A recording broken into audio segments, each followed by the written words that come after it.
YouTube, welcome to another episode of Mini Diaries.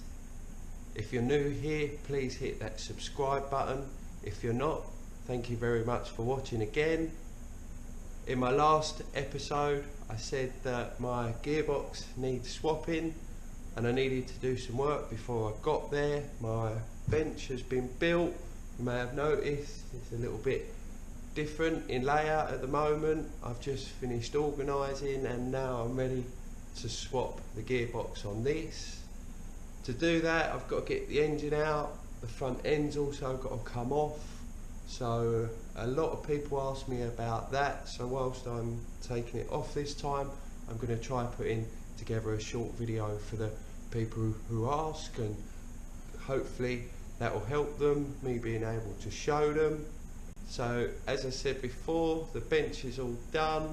Most of the work is done on Bug's car as well. Hopefully they'll be down later and Rick can help me take a few bits off of this.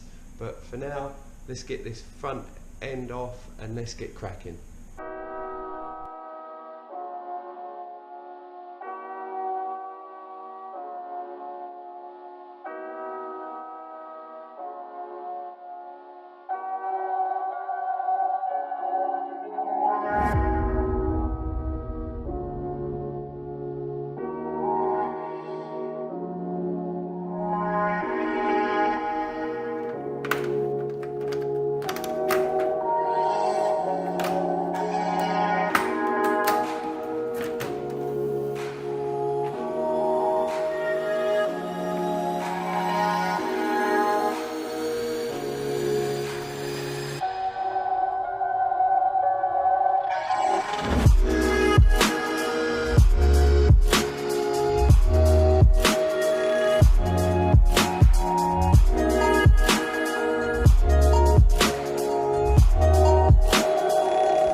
Yes, Rick. I'm here. I didn't fall asleep this time.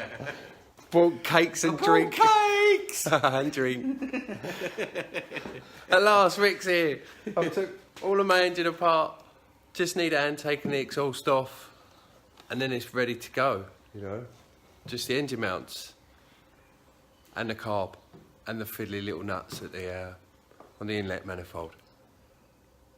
So let's have a fag and then get cracking. Oh, can we change your inlet manifold? So there we have it. We've got everyone down the yard. I think everyone's up to something. Dean's been busy. He's got a split off of Bug to give to another club member. Rick's down here finding parts. Bug's putting his tank strap in. We're going to fit the tank back with a strap in this time. You see there, he looks pretty funny working through the car. And Alex has got his car in his spot. I've started to take my engine out, but been a little bit distracted with Bug and what's going on, and started to wanting to play with my camera again. So let's see what we get up to.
that's it, guys. Engine's all loose, exhaust is all off. It's all ready to come out. Gonna get it up on the bench, which is still looking all nice and solid. Thank you to Rick. Everything's all loose. Rah, rah, rah. Thank you for watching. Thank you to the guys for giving me a help. It does need a couple of men to get a few of the bits off. Coming up next is getting the gearbox swapped over, so I've got to go and pick that up. Thank you for watching again. Stay tuned and hit that subscribe. Stay safe and be lucky. Bye. Nothing? Absolutely nothing, just me. Just cut it.